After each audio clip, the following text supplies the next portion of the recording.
दोस्तों नमस्कार। सत्ता जब करप्ट होती है, सिस्टम को जब अपने अनुकूल करती है, तो वो चाहती जरूर है ऐसा कोई माध्यम पनपने ना पाए जो जनता की आवाज को उठाए और सरकारों को कटघरे में खड़ा करते चला जाए। सिनेमा यकीनी तौर पर बहुत सशक्त माध्यम है। मीडिया को यूं ही लोकतंत्र का चौथा पाया नहीं कहा जाता, बल्कि वह एक ऐसा माध्यम है जो सवाल करता है, निगरानी रखता है और सरकारों के होश ठिकाने लाता है। साहित्य और साहित्यकार भी बहुत ही मजबूती के साथ देश के भीतर जो कुछ हो रहा है उसे परोसने में अगर कोताही ना बरतें तो सरकारों की चूल्हे हिल जाती है साहित्य के जरिए। तो क्या इन तमाम माध्यमों पर बीते 9 बरस में नकेल कस दी गई? और खास तौर पर सिनेमा जो सबसे क्रिएटिव माध्यम है, जिसके जरिए लोगों के जहन में हर बात बहुत ही सरलता के साथ उतरती चली जाती है, उसी पर किसी तरीके की बंदिश लग गई इसी दौर में। और बीते 9 बरस में एक के बाद एक जो भी सिनेमा बनते चले गए, वो या तो हंसा रहे थे या रुला रहे थे, या इस देश के भीतर का राष्ट्रवाद जगा रहे थे। वो आतंकवाद की दिशा में बढ़ते हुए सिल्वर स्क्रीन पर रेंगती हुई तस्वीरें हो, या फिर नेशनलिज्म के साथ नारे लगाते हुए फिल्मों के भीतर के डायलॉग ही क्यों ना हो। लेकिन इस समाज के भीतर, देश के भीतर जो कुछ हो रहा है, उन घटनाओं को सिल्वर स्क्रीन पर लाने की परिस्थिति इस दौर में क्यों नहीं आ पाई? और एक झटके में शाहरुख खान की एक फिल्म जवान आती है जो इस देश के उन सवालों को उठाती है जिससे रोज रूबरू यह देश अपने आप होता है, और एक बड़ा तबका उससे प्रभावित हर दिन हो रहा है। इस देश के भीतर का इंफ्रास्ट्रक्चर हो, करप्ट सिस्टम हो, घूसखोरी हो, इंफ्रास्ट्रक्चर में गलत तरीके से माल को देना हो, पॉलिटिक्स वहां पर कैसे रेंगती हो, इस देश के मजदूर किसानों का जिक्र हो, उनकी बदहाली, उनकी मुफलिसी, उन सब का जिक्र हो। लेकिन इस दौर में आपने कहीं देखा सुना नहीं होगा, कोई कविता आपको याद आती है, मीडिया के भीतर कोई रिपोर्ट निगाहों में आती है, इस दौर में कोई सिनेमा याद आता है जो इस देश के सिस्टम को उभार कर आंखों के सामने इस तरीके से रख दे, जो दिखाई तो दे रहा है लेकिन कोई आवाज नहीं दे रहा है। तो क्या 9 बरस में पहली बार शाहरुख खान ने एक हिम्मत दिखाई और एक ऐसी फिल्म को सिल्वर स्क्रीन पर लाकर रख दिया जिसके भीतर इतने सवाल हैं? वो फिल्म मसाला है, लेकिन उस मसाले के भीतर भी जो इस देश की नब्ज जहां धड़कती है, उस पर उंगलियां रख दी इस फिल्म ने। और एक झटके के भीतर यह सवाल खड़े होने लगे, जिन मुद्दों को राजनीतिक तौर पर इस देश की सियासत को डिगा देने की ताकत थी, वही मुद्दे दफन इसलिए कर दिए गए कि कोई आवाज ना उठाए। और ऐसे में सिर्फ एक फिल्म उड़ाती है और लोगों के भीतर सवाल उठने लगते हैं, अच्छा ये सवाल तो पहले ही थे, लेकिन इन सवालों पर कोई चर्चा करता क्यों नहीं है? और खास तौर से संपादकों की पूरी फौज। लेकिन हमें लगता है आज तो जिक्र सिल्वर स्क्रीन का होना चाहिए, और खास तौर से तब जब 9 बरस की सत्ता के बावजूद भी इस देश की हकीकत को छुपाया जाता है दुनिया से। अपने आप को प्रचार के तौर पर दुनिया की चकाचौंध में रखने की कोशिश की जाती है इसी दौर में। क्या यह कल्पना की जा सकती है कि दिल्ली के भीतर G20 की बैठक में एक दो नहीं बल्कि हजारों पोस्टर और हजारों जगहों पर चमकता हुआ एक ही चेहरा होगा, प्रधानमंत्री नरेंद्र मोदी का, और हर तकरीबन 50 मीटर की दूरी पर एक ऐसा विज्ञापन रेंग रहा होगा जिसमें एक ही चेहरा होगा, प्रधानमंत्री नरेंद्र मोदी का? क्या वाकई देश के भीतर की गरीबी, मुफलिसी और इन सब का जिक्र और उसकी अगुवाई करते हुए G20 में भारत खड़ा हो गया? हो सकता है ये सारे सवाल आपको सिल्वर स्क्रीन से जुड़ते हुए अभी ना दिखाई दे, लेकिन हमें लगता है कि आज सिल्वर स्क्रीन के जरिए सही, शाहरुख खान के जरिए सही, जवान फिल्म के जरिए सही, लेकिन उसके भीतर उठे मुद्दों के आश्रय आज उन सवालों पर एक क्षण के लिए हर दौर की परिस्थिति को जरा समझने की कोशिश कीजिएगा कि मौजूदा 9 बरस में जो कुछ हो रहा है इस देश के भीतर, उस पर से आपकी आंखें बंद क्यों हो गई और वो तमाम सशक्त और मजबूत माध्यम चुप क्यों हो गए? हमें लगता है इन पन्नों को खोलने के साथ साथ हो सकता है आपके जहन में मोदी सत्ता के आने के बाद की 2 फिल्में याद आएं। एक फिल्म आई थी गब्बर, उसने भी इस देश के भीतर के उठते हुए मुश्किल हालात और करप्शन को लेकर सवाल उठाए थे। यह 2015 की फिल्म थी गब्बर इज बैक। अक्षय कुमार कलाकार थे, उसके हीरो थे। उसके बाद 2016 में एक फिल्म आई थी मदारी। करप्शन पॉलिटिकल तौर पे कैसे रंगता है और वो करप्शन कैसे एक पुल को गिरा देता है और उस नायक का बच्चा उसमें मर जाता है और उसके बाद वह बदला लेता है। लेकिन 2015 और 16 के बाद आपके जहन में ऐसी कोई फिल्म नजर नहीं आएगी जो पॉलिटिकल तौर पे कोई संदेश देने की स्थिति में हो या इस सिस्टम को कटघरे में खड़ा कर पाने की स्थिति में हो। अगर आप उससे पहले चले जाइए, रंग दे बसंती 2006 में मनमोहन सिंह की सरकार थी। याद कीजिए 2005 में सरकार फिल्म आई थी। 2010 में राजनीति फिल्म आई थी। 2013 में मद्रास कैफे आई थी। इंदिरा गांधी के दौर में चले जाइएगा और इमरजेंसी के दौर में तो सबसे प्रसिद्ध फिल्म गुलजार की हो सकता है आंधी आपके जहन में आए। 1984 में याद कीजिए, जब इंदिरा गांधी की हत्या हो गई, उसके बाद इस देश के पॉलिटिशियंस को लेकर और तमाम परिस्थिति को लेकर जो आवाज उस दौर में लोगों के जहन में थी, उसमें एक फिल्म इनकलाब आई थी। और उसके बाद 2008 में याद कीजिए, आम आदमी से जुड़ी हुई फिल्म वेडनेसडे भी आती है, जिसमें कॉमन मैन का जिक्र होता है। लेकिन जो लोग अच्छी फिल्में बनाते थे, अच्छे कलाकार थे, वह 2014 के बाद क्यों गायब हो गए? उनकी एक लंबी फहरिस्त है। इस दौर के भीतर में जो अलग अलग तरीके से फिल्मों के जरिए अपने आप को रखते थे, वो कहां गायब हो गए? उसमें एक मधुर भंडारकर का नाम भी है। बेहतरीन फिल्म बनाने वाला शख्स कहां गायब हो गया? इस दौर में तमाम नायकों के बीच में अनुराग कश्यप का भी जिक्र कर लीजिए।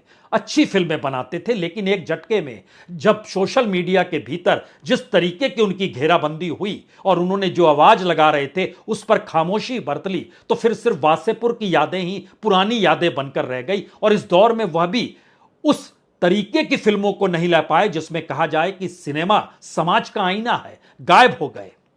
हमें लगता है एक लंबी फहरिस्त को याद कीजिए तो मणिरत्नम की फिल्म, अदूर गोपालन की फिल्म, श्याम बेनेगल, कोंकण सेन की, शबाना आजमी, जावेद अख्तर का बोलना, अर्पणा सेन का निकलना, ये सारी चीजें आपको आखिरी बार जब लिंचिंग इस देश में हो रहा था 2016-17 में और सड़क पर न्याय तंत्र रेंग रहा था, कानून का राज गायब था, उस वक्त कलाकारों ने आवाज उठाई थी। लेकिन सवाल है, अपने सशक्त माध्यम के जरिए इस दौर में कोई फिल्म क्यों नहीं आ पाती है?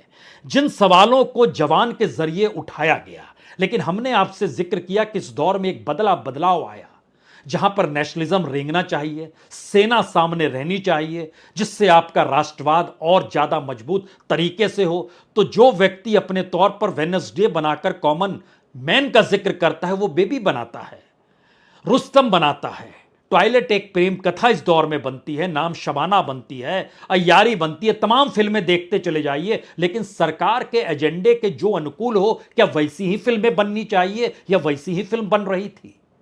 और इस दौर में पूरी क्रिएटिविटी कहां चली गई बॉलीवुड की? यह सवाल इसलिए महत्वपूर्ण है क्योंकि यह सवाल कोई राष्ट्रीय सवाल नहीं है, बल्कि यह अंतर्राष्ट्रीय तौर पर भी रेंगता रहता है।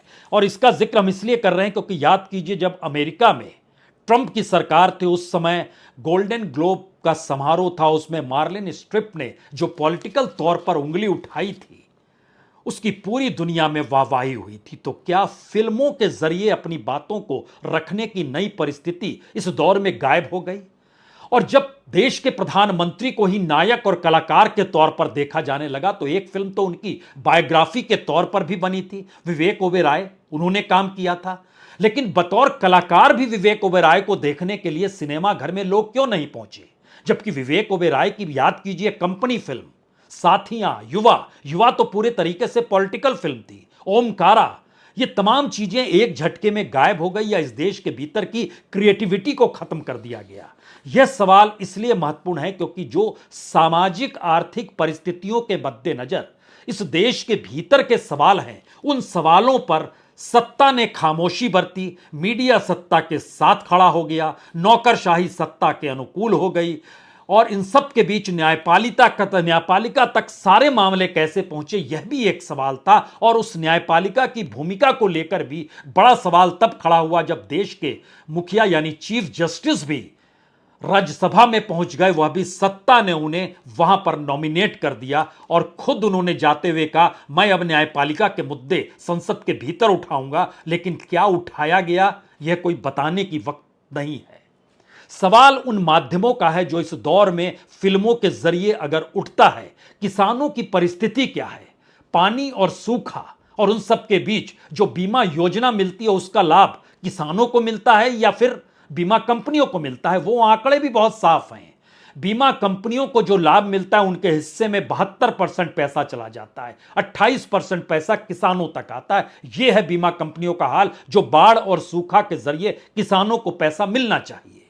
सवाल ट्रैक्टर और मर्सिडीज का भर नहीं है, सवाल तो यह भी है कि इस देश के भीतर में देश के राष्ट्राध्यक्ष यानी प्रधानमंत्री जब दुनिया की सबसे महंगी कार का इस्तेमाल करते हैं और देश की परिस्थिति और गरीबी को ढकने के लिए चादर बिछाई जाती है, वह भी देश की राजधानी दिल्ली में, जिसके भीतर रहने वाले लोग कीड़े मकोड़े के समान उनको मान लिया जाए या वह खुद को मान ले। इस परिस्थिति में एक तरफ दुनिया को चकाचौंध दिखाने की परिस्थिति, दूसरी तरफ गरीबी को छुपाने की स्थिति।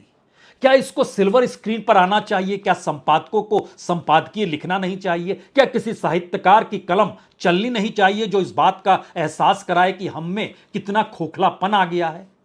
क्योंकि जब आप सिल्वर स्क्रीन को टटोलते चलते हैं और अगर आप सिर्फ जवान को ही परखना शुरू करें तो एक क्षण के लिए सोच लीजिए कि उसके भीतर जो कहे गए शब्द थे कर्ज और कर्ज वसूली, इसकी परिस्थिति कितनी नाजुक किसानों के साथ है, इसको सिर्फ इस रूप में समझिए। तकरीबन 1.5 लाख करोड़ रुपया बैंकों को किसानों से वसूल करना है और तकरीबन 13 लाख करोड़ रुपया कॉरपोरेट और बड़े इंडस्ट्रियलिस्टों ने जो कर्ज लिया, सरकार ने उनका कर्ज माफ कर दिया, रिटर्न ऑफ कर दिया, यानी वह आसानी से दुनिया में अब कहीं आ जा सकते हैं, मस्ती में है, किसी को कोई परेशानी किसी भी क्षण नहीं आएगी। सरकार का नजरिया कार पर नहीं सुविधाओं पर रेंगता है, उसका नजरिया किसान पर नहीं कॉरपोरेट पर रेंगता है। और इन परिस्थितियों पर अगर एक फिल्म एक सवाल उठाते हुए बताती है कि दरअसल बैंकों से कर्ज मिलना, ट्रैक्टर पर कर्ज कितना है, आपको जानकर हैरत होगी कि अगर आज ही का आपको रेट बताएं तो एसबीआई जो है वो जरूर सस्ते में कर्ज दे देती है ट्रैक्टर पर, तकरीबन 10.25% का, लेकिन दूसरी तरफ एचडीएफसी है जो 23% तक का लेती है, यानी 12.5 से 23% तक का वो इंटरेस्ट रेट लेती है। और जिस जिक्र होता है मर्सिडीज पे कितना मिलेगा या कारों पे कितना मिलेगा, एवरेज निकालिएगा तो 8% कार लोन पे आपको कितने भी रुपए मिल जाएंगे, लेकिन ट्रैक्टर के लिए नहीं मिलेगा। ये एक फैक्ट है। लेकिन इसका दूसरा सच यह है कि किसानों की परिस्थिति में जब वो लोन लेने जाते हैं, 5 तरह के लोन खासतौर पर लिए जाते हैं। क्रॉप लोन है, एग्रीकल्चर टर्म लोन है, सोलर पंप सेट लोन है, loan for allied agriculture activities है और फार्म मैकेनाइज्ड लोन है। इस लोन के जरिए किसानों की बकरियां, किसानों के बछड़े, किसानों के घर बैंक कब्जा कर लेता है अपने थानों के भीतर में, और बैंकों के बाहर नोटिस बोर्ड पे उनके नाम चस्पे कर दिए जाते हैं। उस इलाके के थानेदार को भी कोई हिचक नहीं होती है। क्या ये बातें जब निकल कर आएंगी कि इस देश के 10 टॉप कॉरपोरेट जितना पैसा लेकर इस देश को छोड़कर भाग गए, उस रकम में इस देश के सारे किसानों का लोन सिमट जाएगा, तो फिर आप कहेंगे तब उनको ले आइए, उनसे वसूल कर लीजिए और इनको दे दीजिए। क्या यह सिल्वर स्क्रीन पर रेंग सकता है या कोई कहने की हिम्मत करेगा? अभी तक तो नहीं लगता था, लेकिन जब ऐसी चीजें स्क्रीन पर आने लगती है और जनता हॉल में बैठे हुए ताली बजाने लगती है, तो एक क्षण के लिए याद कीजिए angry young man Amitabh Bachchan के दौर का। उस दौर में सिनेमा हॉल के भीतर बैठा हुआ युवा, उसके भीतर का गुस्सा उस स्क्रीन पर रेंगता था जिसको जावेद और सलीम की जोड़ी ने पकड़ा था, सलीम जावेद की जोड़ी ने अपने तौर पर परखा था। उस गुस्से को लोगों की भावनाओं से जोड़ा और भावनाओं के जरिए सिल्वर स्क्रीन की फिल्में हिट होती चली गई। लेकिन एक पूरे कालखंड में देखिएगा तो 2014 के बाद की परिस्थिति बॉलीवुड को लेकर आपको बिल्कुल अलग नजर आएगी। ऐसी परिस्थिति इस देश के भीतर में कभी नहीं थी। सवाल यह नहीं कि इस देश का एजुकेशन सेक्टर किस तरीके से लड़खड़ाया हुआ है, सवाल यह भी नहीं कि हमारा बेसिक इंफ्रास्ट्रक्चर जो हेल्थ सेक्टर का है वो प्राइवेट तौर पर लाभ पहुंचाने की स्थिति में है, लेकिन राहत रियायत लोगों को नहीं मिल पाती है। जवान फिल्म के भीतर अगर इस बात का जिक्र किया गया तो वो घटना यबहू, अगर आप ध्यान दीजिए तो गोरखपुर का बीआरडी मेडिकल कॉलेज, वहां पर डॉक्टर काफिल जो थे उन पर यही तो आरोप लगा था जिसको इस फिल्म में सानिया मल्होत्रा डॉक्टर इरम बनकर जीती है। 60 मौतों का जिक्र फिल्म में, 62 मौतों का जिक्र, और जो ऑक्सीजन का ना मिलना था, हालांकि बाद में जो रिपोर्ट तैयार की गई, लेकिन यह भी हैरत की बात है अस्पताल के भीतर ऑक्सीजन का ना होना, उससे मौत। 2017 में हम पॉलिटिकल सिस्टम का जिक्र कर रहे हैं। जांच कौन करते हैं? जांच करते हैं खनिज और भूतत्व विभाग के प्रमुख सचिव जांच करते हैं। मामला मेडिकल से जुड़ा हुआ था, जांच और रिपोर्ट आती है और फिर 9 महीने जेल में रहना पड़ता है डॉक्टर काफिल को, सजा हो जाती है। उसके बाद यह बात सामने आती है कि नहीं नहीं, उन्होंने स्थिति को नियंत्रित में लाने का प्रयास किया था और 7 ऑक्सीजन सिलेंडर अपने बूते व्यवस्था की थी, जो फिल्म में एक दृश्य आता है। सवाल यह नहीं है कि इस देश के भीतर के जो मुश्किल हालात हैं उसको सिल्वर स्क्रीन पर लाकर कोई नायक बड़ा नायक हो सकता है, जी नहीं। सवाल यह है कि किसी भी देश को आगे बढ़ने के लिए उसकी क्रिएटिविटी पर रोक नहीं लगनी चाहिए। अमिताभ बच्चन सत्ता के करीब हो गए, सलमान खान सत्ता के करीब हो गए, अनुपम खेर सत्ता के करीब हो गए, मधुर भंडारकर करीब हो गए, एक लंबी फहरिस्त है जिसको आप गिनते चले जाइए। तो अगला सवाल आपका होगा, बहुत सारे लोग साइलेंट हो गए। साइलेंट होना भी खतरनाक है और सत्ता के साथ मिलकर अपनी क्रिएटिविटी को खत्म करना भी और ज्यादा खतरनाक है। तो क्या इस दौर में सिनेमाई तत्व भारत के दृश्य से गायब हो गया और जब ये कहते रहे कि दरअसल घरों में मत देखिए, ओटीटी प्लेटफॉर्म पे मत देखिए, सिनेमा घर में आइए, उसी दौर में लोगों के लिए मुश्किल कमाई हो गई, बेरोजगारी बढ़ गई। इन परिस्थितियों से कौन दो चार होगा? इन बातों का जिक्र कैसे होगा? समाज के भीतर यह जागृति कैसे आएगी? सरकार पर दबाव कैसे बनेगा? ये सारे मुद्दे अगर सिमटते चले जाएं और उसके बाद कोई एक फिल्म आए और बताए कि देखिए ये कितना सशक्त माध्यम है जिसके जरिए बातों को कहा जा सकता है, तो एक संपादकीय भी बहुत महत्वपूर्ण होता है। टेलीग्राफ की हेडिंग हर दिन गूंजती रहती है सोशल मीडिया के भीतर में, जबकि एक किसी दूसरे न्यूज़पेपर की हेडिंग नहीं घूमती है। क्या वजह है इसकी? इसकी वजह यह है कि समाज के भीतर एक जीवंतता मौजूद है और वो चाहती है कि अपने अपने तौर पर प्रोफेशनल्स, चाहे वो संपादक हो, चाहे फिल्मकार हो, चाहे वो लेखक हो, चाहे वो कवि ही क्यों ना हो, वो अपने प्रोफेशन के साथ तो ईमानदारी बरतते हुए उन हालातों से दो चार होने की परिस्थिति में लाकर खुद को खड़ा करे और समाज को इसका एहसास कराए कि समाज का जीवित रहना कितना महत्वपूर्ण है।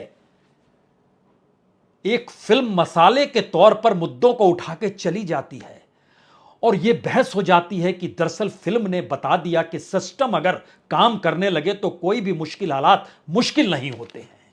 जब हम इन बातों का जिक्र कर रहे हैं तो जरा इस देश के भीतर की उन परिस्थिति को एक क्षण के लिए समझ लीजिएगा, जिसमें इस दौर के भीतर में इस देश का हिसाब क्या है। जब जिक्र हो रहा था G20 में एक पृथ्वी और एक जीवन का जिक्र हो रहा था, क्या आपको जानकारी है भारत के भीतर में भारत की अपनी पर कैपिटा इनकम तमाम G20 कंट्रीज के भीतर में सबसे कम है?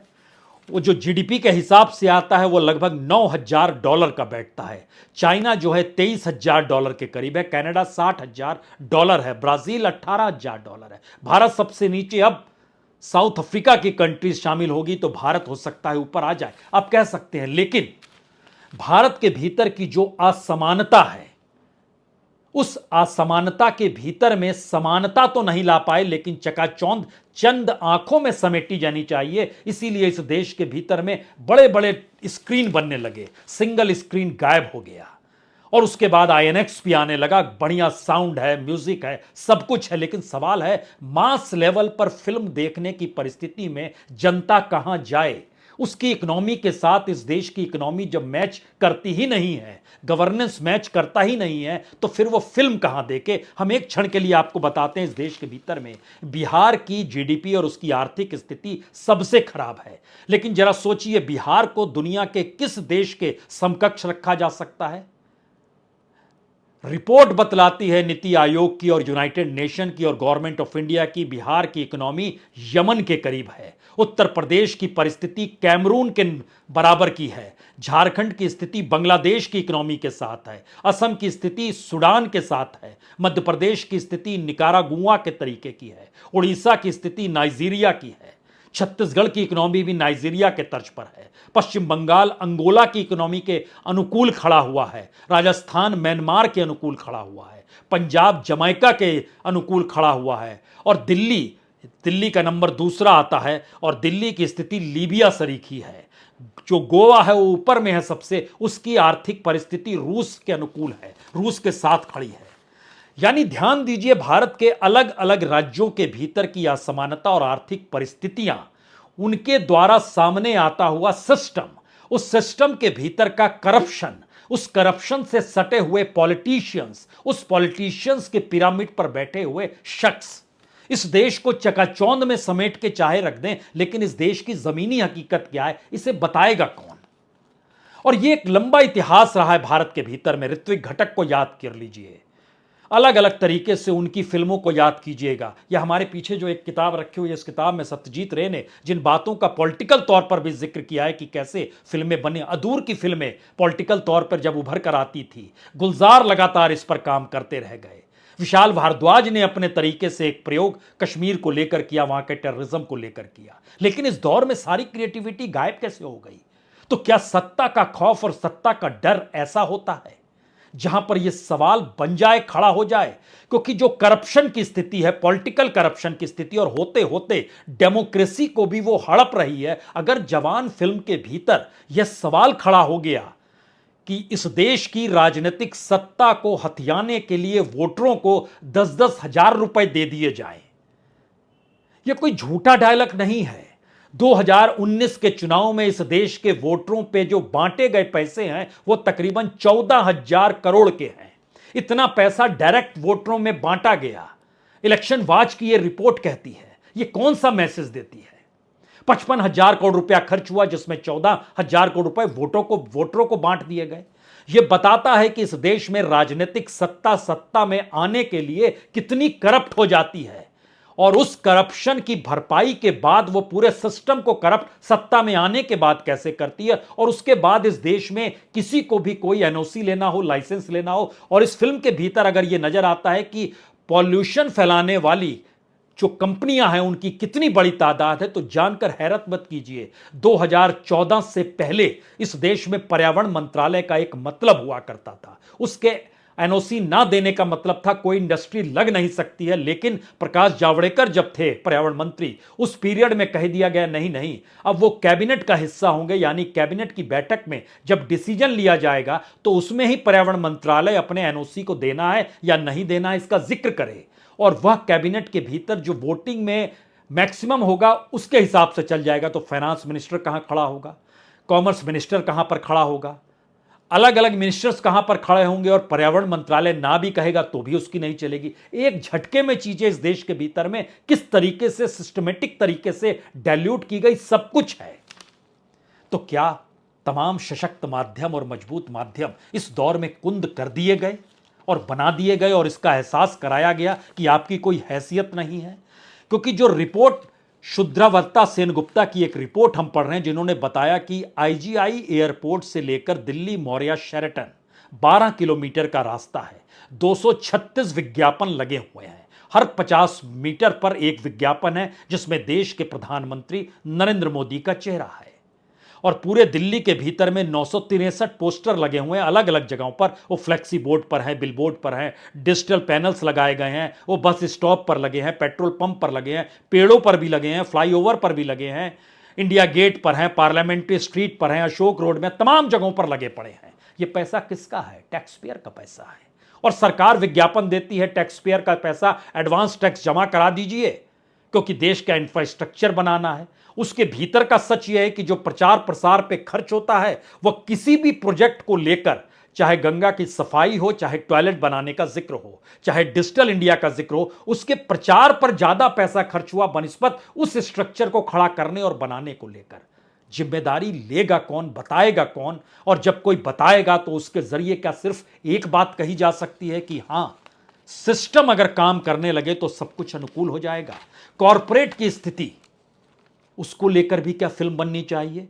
मेडिकल इंफ्रास्ट्रक्चर को लेकर ट्रैक्टर और मर्सिडीज का हिस्सा तो हमने देख लिया, धर्म जाति को लेकर, और आखिर होते होते अगर फिल्म इस बात का खुले तौर पर ऐलान करती है, ईवीएम की मशीन को दिखाकर, ईवीएम पर कोई उंगली नहीं है, लेकिन ईवीएम की मशीन को दिखलाकर यह अगर ऐलान करती है कि आप वोट उसी को दीजिए जो धर्म जाति से हटकर आपकी जिंदगी की जरूरतों को पूरा करने का मादा रखता हो, तो इसको क्या पॉलिटिकल तौर पे लिया जाए या यह माना जाए इस देश के भीतर में ऐसी स्थिति आ गई है जहां पर फिल्मों के जरिए बतलाना पड़ रहा है कि वोट किसे दीजिए, और हालात इतने बदतर हो गए हैं कि लोग अपनी जरूरतों को भी भूल गए और किससे मांग करनी है वहां आवाज नहीं निकल पा रही है। क्या वाकई ऐसी स्थिति आ गई? तब तो इंतजार करना पड़ेगा कि जवान के बाद फिल्म जिसमें उन्होंने कहा अगली फिल्म आएगी स्विस बैंक को लेकर, तो स्विस बैंक में जमा काला पैसा और काला धन 2014 के बाद से तो 2017 में ही दुगना हो गया था, 2021 आते आते वो उसका दुगना हो गया था। अभी की तुरंत की रकम की जानकारी नहीं है, लेकिन ये रकम अगर 50,000 करोड़ के पार इस तरीके से पहुंच गई और सब कोई देख रहा है, दुनिया भर के भीतर अलग अलग पेपर आ रहे हैं, वो पनामा पेपर हो, वो लिंचस्टाइन पेपर हो, एचडीएफसी पेपर हो, एचएफवीसी का पेपर हो, लेकिन किसी पर कोई कार्रवाई नहीं हो रही है, सिर्फ आंकड़े परोस दिए जाते हैं और उसके भीतर कोई झांकना नहीं चाहता है। तो क्या कहा जाए? फिल्म सिर्फ इसलिए है कि वो बता पाए कि हमारे उसूलों से मत टकराइए, और हमारे उसूलों से टकराने का मतलब यह है कि आप किसी के घर में घुस के उसको सीबीआई ईडी से घबराते थे, यहां नैरोकॉटिक्स भी आ गया, वह भी घुस गया, तो फिर बताना पड़ा और गुस्से में इस तरीके की फिल्म बन गई। क्या यह बताना पड़ेगा, या एक सामान्य परिस्थिति में इस देश की भीतर की जो सही मायने की क्रिएटिविटी थी उसको इस दौर ने खत्म कर दिया? क्यों? 2014 में मोदी सत्ता की पहली कैबिनेट में ब्लैक मनी को लेकर ही फैसला किया गया था, और 9 बरस के बाद की परिस्थिति में आइएगा तो इस दौर में इस देश के भीतर में कोई आपको वो नाम नजर नहीं आएगा जेल के पीछे जिसका जिक्र 2013 में किया जाता था। सवाल सिर्फ एक है, संपादक हो, साहित्यकार हो या फिल्मकार हो, अगर वह अपनी क्रिएटिविटी को छोड़ देता है, उसके भीतर जो अंदर का उबाल है उसको वो आने से रोक देता है इस डर से कि सत्ता जो है पता नहीं किस हनक में क्या कल काम कर दे और क्या कमाल कर दे, तो उससे घबराने की जरूरत क्यों है? ये कोई नहीं जानता है। आपका अपना हुनर है, अपनी समझ है, अपना ज्ञान है, उसे परोसने में दिक्कत क्या? फिल्म 300 करोड़ पार कर गई, सवाल ये भी नहीं है। सवाल सिर्फ ये है कि 12 किलोमीटर के भीतर में बाइडेन जहां रुके हुए थे वहां तक 236 पोस्टरों के जरिए क्या बतलाया जा रहा था, और इस देश के भीतर में राजधानी में जो 16 बस्तियों पर चादर से ढक दिया गया, उसके भीतर रहने वाले तकरीबन 1.25 लाख लोग, उनकी जिंदगी में क्या कुछ हुआ इन 2 दिनों में, कोई जानने की कोशिश करेगा क्या? बहुत बहुत शुक्रिया, बहुत बहुत शुक्रिया।